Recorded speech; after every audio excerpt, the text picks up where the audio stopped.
Okay, so now we're going to talk about some words that are commonly confused, and you probably don't even know that you're using them the wrong way because it's so common that these words get confused. They're basically words that sound alike or look alike, but they have completely different meanings. The first two are accept with an A and accept with an E. And this one is spelled A-C-C-E-P-T. And you would use it in a sentence like, he accepted the award.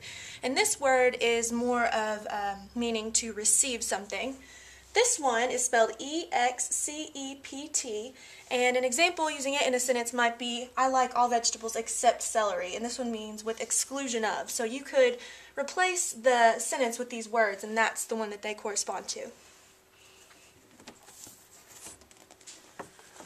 The next two are affect and effect, and obviously it depends on what kind of dialect you have, but a lot of times people say them the exact same way, so that might be why it can be really confusing.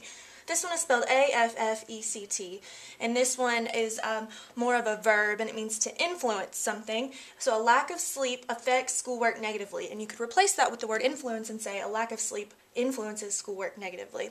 Whereas this one is spelled E-F-F-E-C-T. And in an example, you might say, the subtle effect of the lighting changed the mood of the room. If you wanted to change that with a different word, you could say the result. So that's something you could replace it with and say the subtle result of the lighting changed the mood of the room. And so this one is used more as a noun in a sentence. The next two are a lot with a space and a lot put together. Now, you might notice this one is actually not a word, and it is incorrect if you use it that way. A lot, A-L-O-T, that is not a word. But if you separate them, that becomes what we use when we say a lot. I like the band a lot, meaning many or much. So remember that, never put a space, it's two separate words.